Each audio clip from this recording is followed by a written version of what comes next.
দেখা মিলছে বৃষ্টির, আর যেভাবে বৃষ্টি হচ্ছে তাতে এবারের পুজোতে আনন্দে ভাটা পড়বে বলেই মনে করছে সাধারণ মানুষ থেকে শুরু করে পুজো উদ্যোক্তারা। বৃষ্টি হলে প্যান্ডেলের সামনে জল জমে যাচ্ছে, ফলে প্যান্ডেলে ঠাকুর দেখতে যেতে সমস্যায় পড়ছেন সাধারণ মানুষরা। তেমনি পুজো পরিচালনার ক্ষেত্রেও চরম সমস্যার সম্মুখীন হতে হচ্ছে পুজো উদ্যোক্তাদের।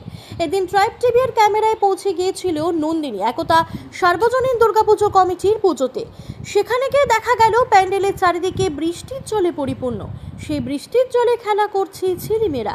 প্যান্ডেলে আগত সাধারণ মানুষদের রীতিমতো করুণ অবস্থা। বাঙালির শ্রেষ্ঠ উৎসব দুর্গাপুজো, আর এই পুজোতে 8 থেকে 80 সকলেই আনন্দে উচ্ছ্বাসে মেতে ওঠেন। পুজোর মধ্যে এভাবে বৃষ্টি হলে কিভাবে আনন্দ উচ্ছ্বাসে মাতবেন সকলে, সেই প্রশ্নটাই ঘুরপাক কাটছে সাধারণ মানুষদের মধ্যে। হ্যাঁ, অবশ্যই পড়বে, কারণ বছরে একবার দুর্গাপুজো বাঙালির শ্রেষ্ঠ উৎসব। এই কারণে সবারই নতুন জামা কাপড় কেনা হয়ে গেছে অলরেডি।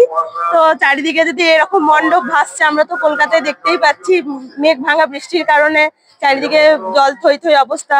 এরকম ভাবে চলতে থাকলে তো মন খারাপ, বিশেষ করে বাচ্চা যারা আছে তাদের তো বেশি মন খারাপ হবে, কারণ দুর্গাপুজো শ্রেষ্ঠ উৎসব বাঙালির, এটা তো আমরা জানি। তো সেইভাবে এখন চিন্তা হচ্ছে যে কিভাবে কি ঠাকুর দেখতে বেরোবো না বেরোবো, সেই আর কি। লাগাতার বৃষ্টি দেখে তো ভীষণ ভয়ই করছে, কারণ কি আমরা পুজোতে আনন্দ করবো বলেই আগের থেকে সব তোড়জোড় শুরু করি। যখনই শুনতে পেলাম যে আবহাওয়া ভীষণ ভাবে খারাপ হবে, মনটাও একটু খারাপ লাগছে। কিন্তু যেহেতু মা দুর্গা আসবে, তাহলে মন খারাপ করে ঘরে বসে থাকলে তো হবে না। বৃষ্টির সাথে সাথে আমাদেরকেও বাইরে বেরোতে হবে। বৃষ্টিকে মাথায় নিয়ে আমাদেরকে পুজো আনন্দ উপভোগ করতে হবে। দেখা যাক কি হয়, বৃষ্টির মধ্যেই হয়তো আনন্দ করতে হবে। আমাদের ভীষণ ভাবে অনুষ্ঠান হয় এখানে নন্দিনী একতার পক্ষ থেকে, মানে বিকেল থেকে মেয়েদের 7টা থেকে শুরু করে প্রায় ওই 11টা পর্যন্ত চলে আমাদের অনুষ্ঠান। হ্যাঁ, পুরোটাই মহিলা পরিচালিত। এবছর নতুনত্ব বলতে মহিলা ঢাকিদের বেশ একটা নতুন আকর্ষণ দেখা দিল, বেশ ভালো লাগলো।